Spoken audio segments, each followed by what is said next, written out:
The massive chamber stretched out like a silver bowl turned upside down, its walls gleaming under the soft blue lights that kept hundreds of different alien species comfortable. Ambassador Veltar stood at the center podium, his gray skin shimmering as he prepared to address the Galactic Council. Around him, creatures of every imaginable shape whispered in languages that sounded like music, clicks, and electronic buzzes. Admiral James Mitchell sat alone in the human section, a small area near the back that seemed almost forgotten compared to the grand seating arrangements of older, more established species. His weathered hands rested calmly on his knees as he watched Veltar activate the holographic projector. Fellow members of the council, Veltar began, his words automatically translated into hundreds of languages. Today we must address a serious concern about our human allies. The chamber fell silent. Even the constant humming from the insect-like Vorthan delegation stopped. Mitchell felt every eye, sensor, and optical organ in the room turn toward him. The first image appeared in the air above them. It showed a battlefield on Kepler 442, smoke rising from burning vehicles while laser fire streaked across a rocky landscape. In the center of the chaos, a human soldier was running directly into enemy fire. "This is Sergeant Emily Thompson of the Earth Marine Corps," Veltar explained. "Watch carefully." The image zoomed in on Thompson as she reached a fallen figure in an alien uniform. Without hesitation, she grabbed the unconscious officer and began dragging him back towards safety. Plasma bolts exploded around her, one singeing her shoulder, but she never let go of her burden. Murmurs of confusion rippled through the audience. Several delegates leaned forward in their seats, their alien faces showing clear bewilderment. The wounded officer was Lieutenant Commander Nexus, Veltar continued. A Zephyrian. Not even her own species. Yet Thompson risked certain death to save him. The image changed to show Thompson reaching the human lines, medics rushing to help both her and the alien officer. But instead of staying for treatment of her wounds, Thompson turned around and ran back into the battlefield. She returned, Veltar's voice carried a note of disbelief, to retrieve the bodies of fallen enemy soldiers. The chamber erupted in shocked sounds. The tall, elegant Solarians sang a note of distress. The rocky Turokans clicked their stone-like fingers in agitation. Even the peaceful Andromedans swayed their tentacles in what their species considered deep concern. Admiral Mitchell watched the footage without surprise. He had seen the after-action reports. He knew what Thompson had written in her statement. Every soldier deserves to go home even if they can't walk. More images followed.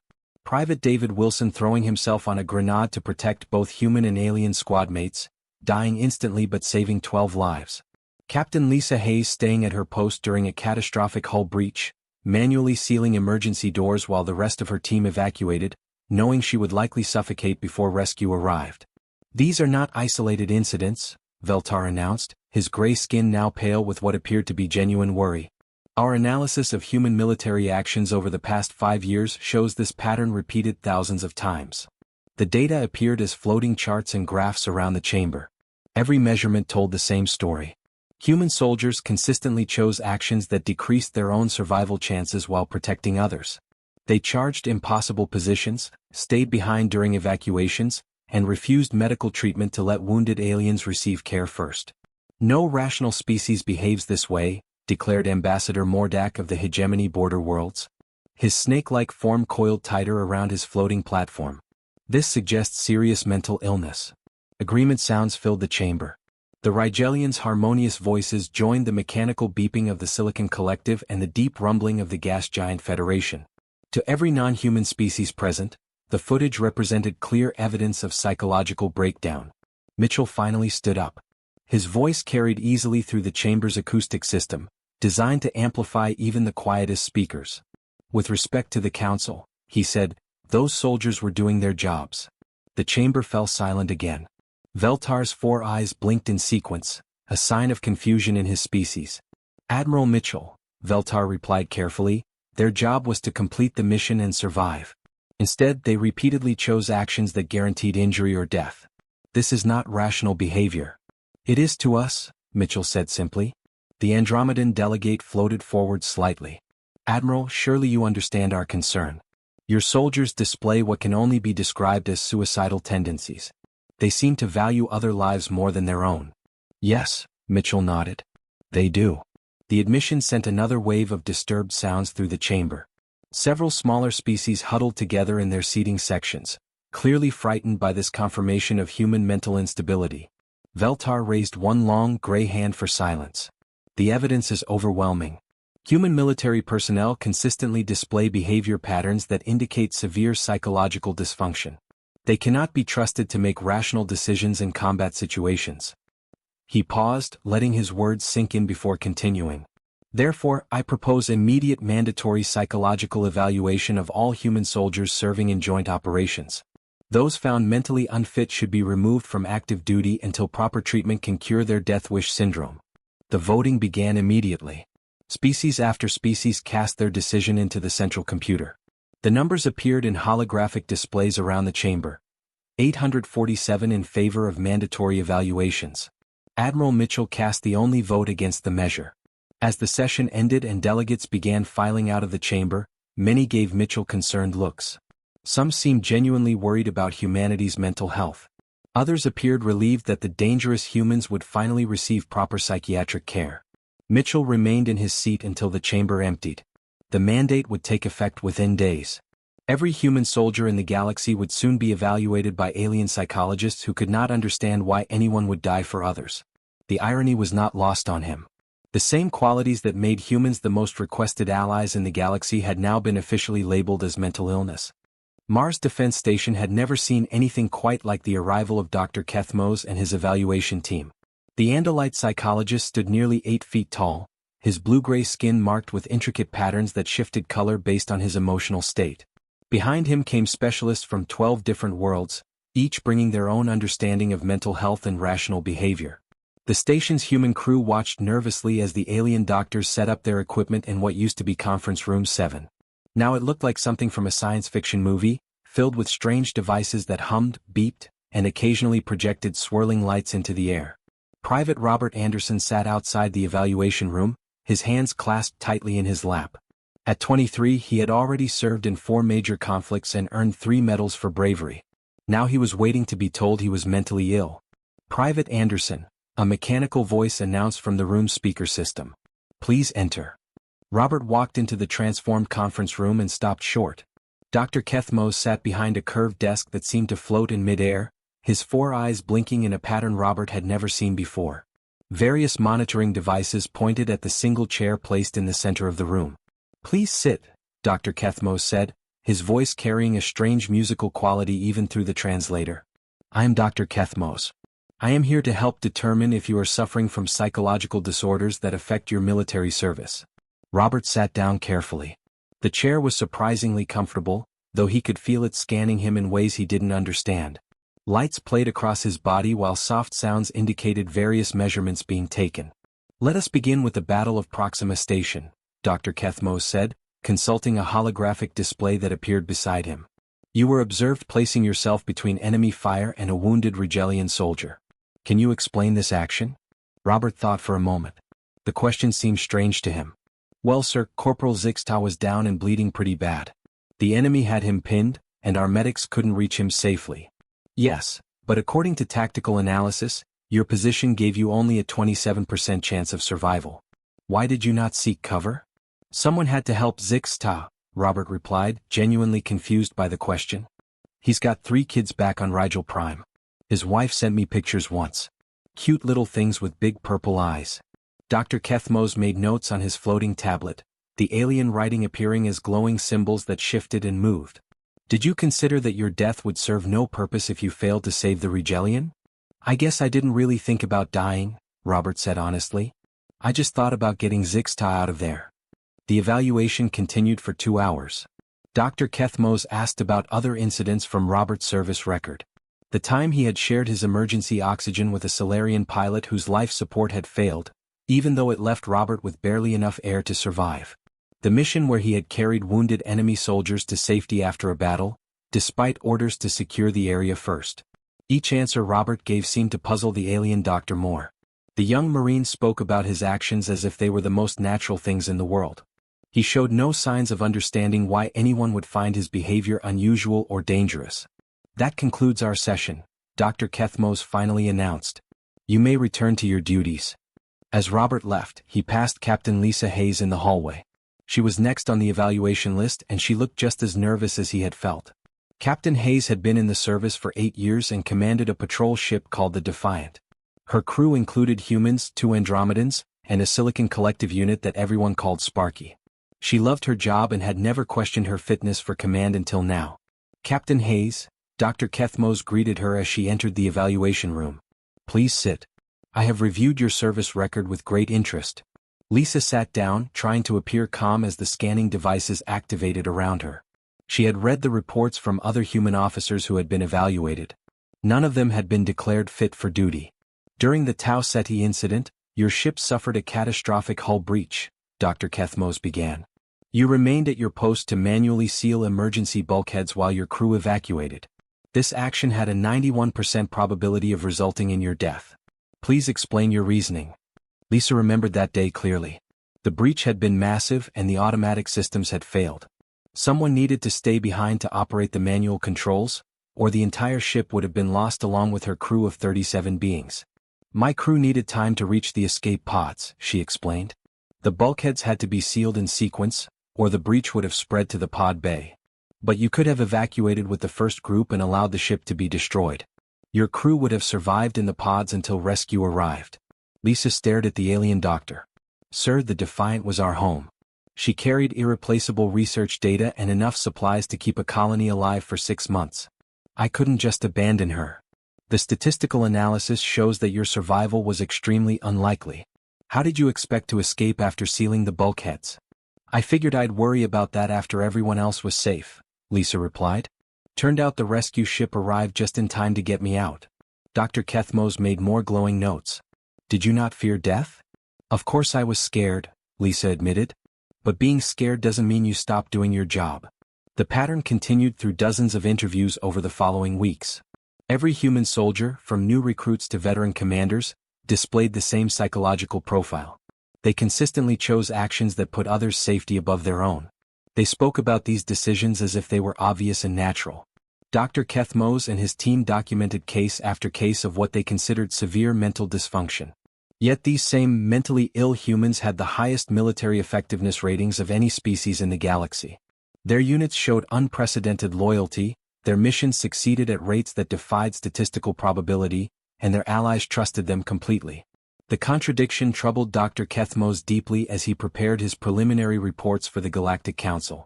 Dr. Kethmos paced around his temporary laboratory on Mars Defense Station, his 4 eyes blinking rapidly in a pattern that showed deep confusion.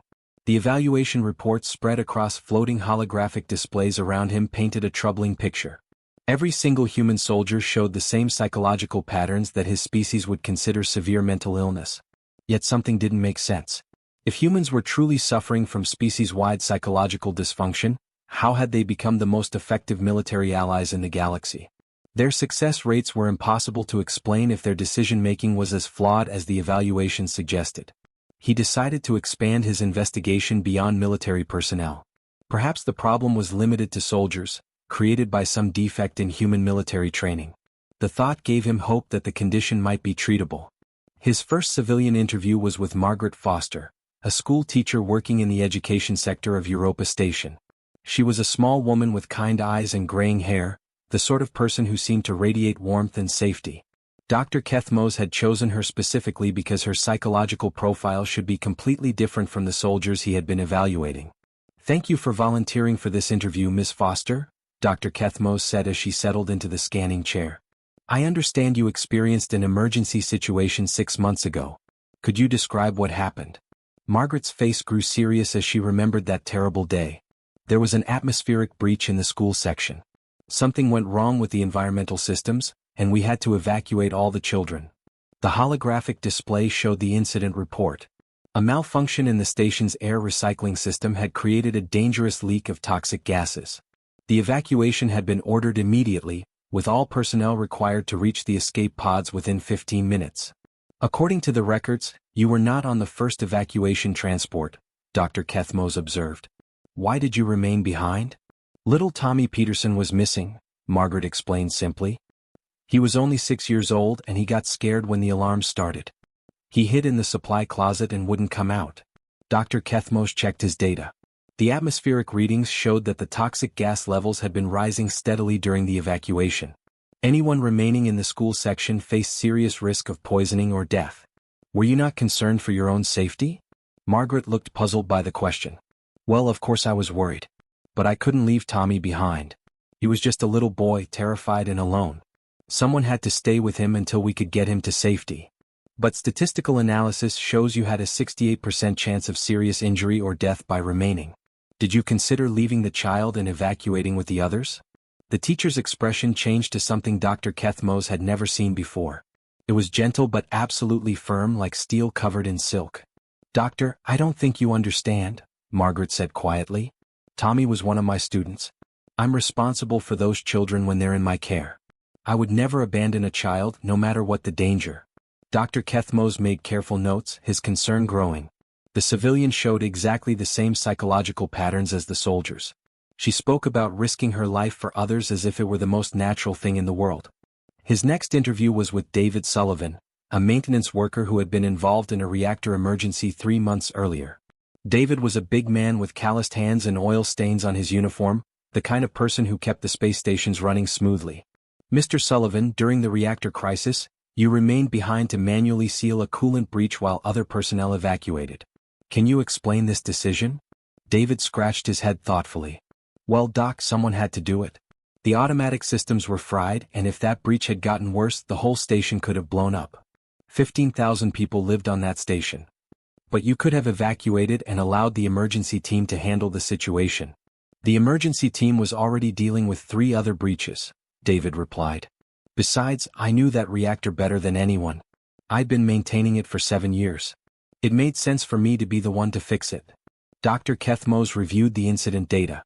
The radiation levels in the reactor chamber had been lethal. David had worked for 2 hours in conditions that should have killed him, manually repairing systems while wearing a radiation suit that was only rated for 30 minutes of exposure. Did you expect to survive?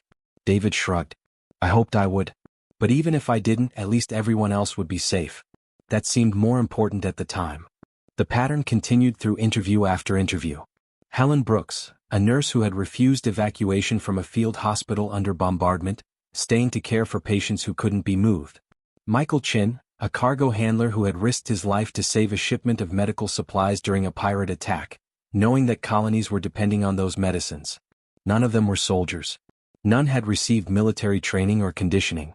Yet all of them displayed the same willingness to sacrifice themselves for others that Dr. Kethmos had documented in the military personnel.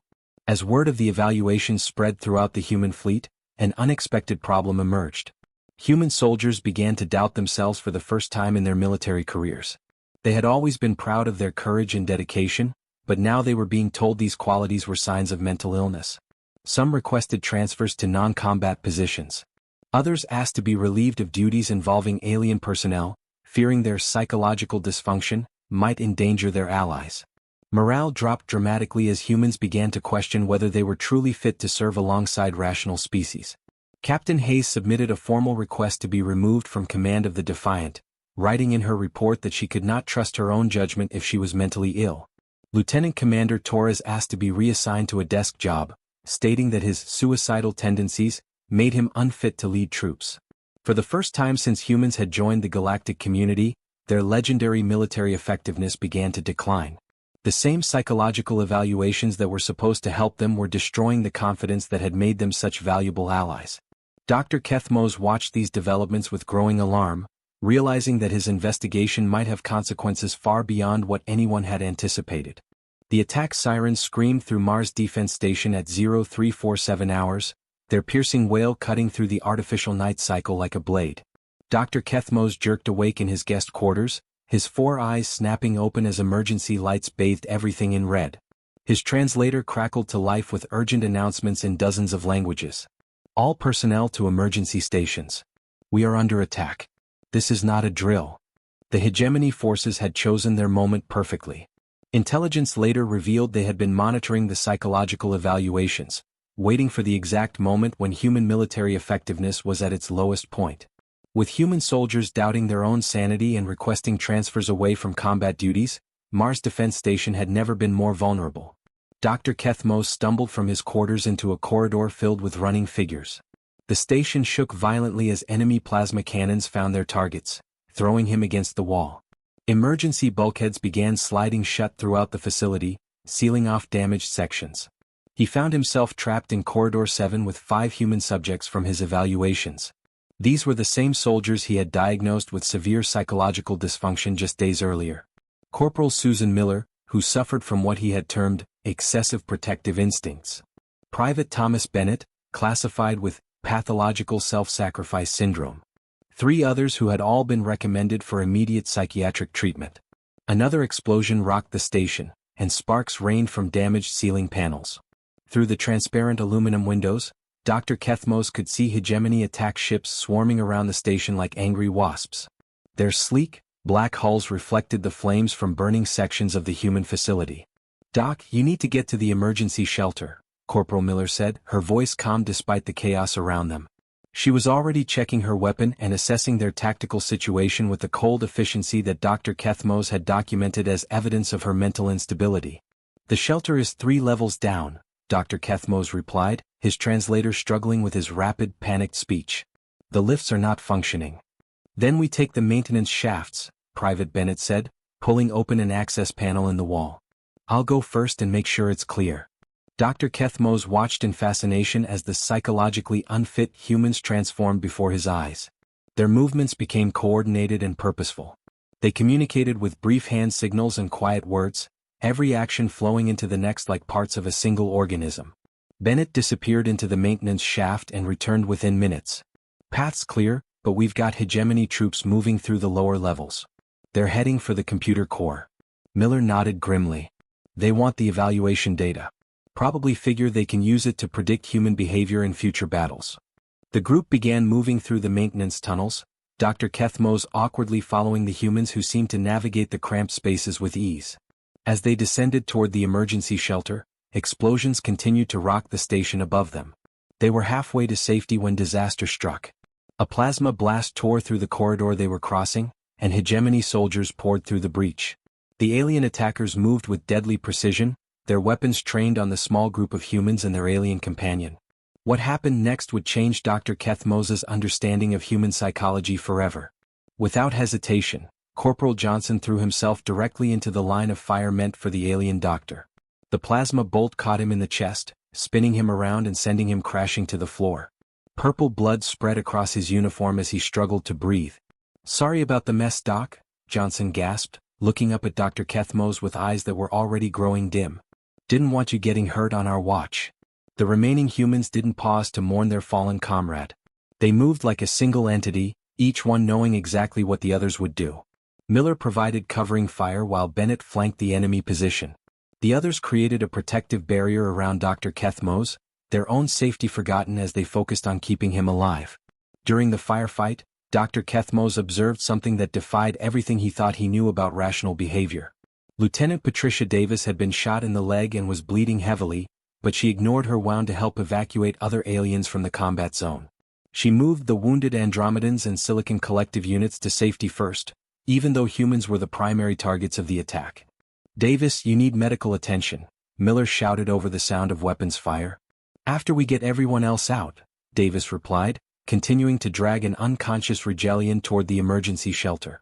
"I can still move. That's what matters." The battle raged for what felt like hours but was probably only minutes. The humans fought with a coordination that seemed impossible for beings who supposedly couldn't think rationally. They anticipated each other's movements, covered each other's weaknesses, and never once prioritized their own survival over the safety of others. When reinforcements finally arrived to drive off the hegemony attackers, Dr. Kethmos found himself surrounded by wounded humans who were more concerned about his well-being than their own injuries. Bennett had taken shrapnel to save a young Solarian technician. Miller had burns on her arms from shielding alien civilians from an explosion. As medics worked to treat the wounded, Dr. Kethmos realized what he had witnessed. The same psychological traits he had diagnosed as mental illness had just saved his life and the lives of dozens of other beings. The humans' willingness to sacrifice for others hadn't been a sign of dysfunction at all. It was the source of their incredible effectiveness as soldiers and allies. Their pathological self-sacrifice created units where every member could trust absolutely in their comrades' dedication. Their excessive protective instincts made them the most reliable guardians in the galaxy. What looked like madness to other species was actually humanity's greatest evolutionary advantage. Dr. Kethmos began rewriting his report that very evening, his 4 eyes blinking rapidly as he worked through the night. Everything would have to change, starting with his fundamental understanding of what it meant to be human. 3 weeks after the attack on Mars Defense Station, the Galactic Council chambers filled once again with representatives from across the galaxy. The same silver bowl-shaped room that had witnessed the unanimous vote for mandatory human psychological evaluations now buzzed with confusion and anticipation. Dr. Kethmos stood at the central podium, his blue-gray skin showing patterns that indicated deep contemplation. Ambassador Veltar of the Zephyrian Collective leaned forward in his seat, eager to hear confirmation of what he had long suspected about human mental instability. Around the chamber, hundreds of alien representatives waited to learn how extensively human psychological dysfunction had spread through their military forces. Honored members of the council, Dr. Kethmos began, his musical voice carrying clearly through the translation systems, I have completed the most comprehensive psychological evaluation in galactic history. Over 3,000 human military personnel and civilians have been examined using our most advanced diagnostic techniques. The chamber fell silent. Even the constant background humming from various species stopped as everyone focused on the alien psychologist's words.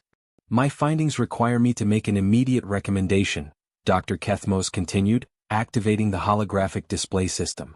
All mandatory psychological evaluations of human military personnel must cease immediately. Shocked sounds erupted throughout the chamber.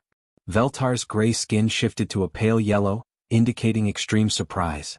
The tall Solarians sang discordant notes of confusion while the rocky Tarokans clicked their stone fingers in agitation. Doctor, Veltar called out, rising from his seat, surely you cannot mean that humans are psychologically stable? The evidence clearly shows their suicidal behavior patterns. Dr. Kethmos nodded calmly. Ambassador Veltar, you are absolutely correct. Humans are indeed psychologically different from every other known species in the galaxy. However, I must revise our understanding of what this difference means. The holographic display activated, showing tactical analyses from recent conflicts. Charts and graphs floated in the air above the assembled delegates, displaying data that told a remarkable story. What we have interpreted as psychological dysfunction is actually an extraordinary evolutionary adaptation, Dr. Kethmos explained. Humans possess what can only be described as an ingrained willingness to sacrifice individual survival for collective benefit. This trait, while incomprehensible to species focused on rational self-preservation, creates the most effective military units we have ever documented. Ambassador Mordak of the Hegemony Border Worlds coiled tighter around his floating platform, his snake-like form showing clear skepticism. Dr. Kethmos, sacrificing oneself for others defies every principle of evolutionary survival. Such behavior should have been eliminated from their gene pool millions of years ago. That would be true if humans lived as solitary creatures, Dr. Kethmos replied. But they evolved as social beings who depend on group cooperation for survival. Their psychological framework treats the death of a group member as more threatening than their own death. This creates units where soldiers can trust absolutely in their comrades' dedication. The display changed to show footage from the recent attack on Mars Defense Station. The assembled delegates watched in silence as human soldiers repeatedly threw themselves into danger to protect both their own species and alien allies. Observe Corporal Kevin Johnson, Dr. Kethmos narrated as the image focused on the human soldier. When faced with enemy fire that threatened my life, he positioned himself to absorb the plasma bolt intended for me. This was not an impulsive action but a calculated decision based on his species' psychological framework. The footage showed Johnson falling, wounded but conscious, his first concern being an apology for bleeding on the alien doctor's equipment. Around him, other humans continued fighting with perfect coordination, each one willing to die to protect the others. Their effectiveness rates defy statistical analysis, Dr. Kethmos continued. Human military units succeed in missions with casualty rates 30% lower than any other species, despite consistently choosing tactically disadvantageous positions to protect allies. Their psychological adaptation creates loyalty and trust that cannot be replicated through training or conditioning. The Andromedan delegate floated forward, their tentacles swaying in what their species considered deep thought. Dr. Kethmos, if this psychological trait is beneficial, why does it appear to be unique to humans? Because it requires a very specific evolutionary environment, the doctor explained. Most intelligent species evolved from predators or highly competitive creatures where individual survival was paramount. Humans evolved from social primates who lived in small, cooperative groups where the survival of the group was more important than any individual member. More data appeared in the holographic display, showing comparative studies of different species' military effectiveness. The numbers painted a clear picture that no delegate could ignore. I have also discovered that this psychological framework extends beyond their military, Dr. Kethmos added. Human civilians display the same willingness to sacrifice for others. Teachers who risk their lives for students, maintenance workers who die to save stations full of strangers, medical personnel who refuse evacuation to care for the wounded. This is not learned behavior but a fundamental aspect of human psychology. Admiral James Mitchell had remained silent throughout the presentation, but now he stood to address the council. His weathered face showed no trace of surprise at Dr. Kethmos's findings. "Members of the council," Mitchell said, his voice carrying the quiet authority that had made him legendary among both human and alien forces. "Dr. Kethmos has accurately described what we call courage, loyalty, and duty. These are not symptoms of mental illness but the foundation of everything we value as a species." The chamber erupted in discussion as delegates debated among themselves in dozens of languages. The implications of Dr. Kethmos's report extended far beyond military applications. If humans were not mentally ill but simply evolved differently, it changed everything about how other species should interact with them. When the vote was called, it was unanimous. The mandatory psychological evaluations were immediately terminated. Within hours of the session's end, requests began pouring in from member species asking for human military advisors and alliance partnerships. Admiral Mitchell's closing statement was recorded for the Galactic Historical Archives, his words simple but profound: "We're not broken, we're just human. And sometimes, being human makes all the difference in the universe." The evaluations ended, but humanity's reputation as the galaxy's most dependable guardians was just beginning to grow.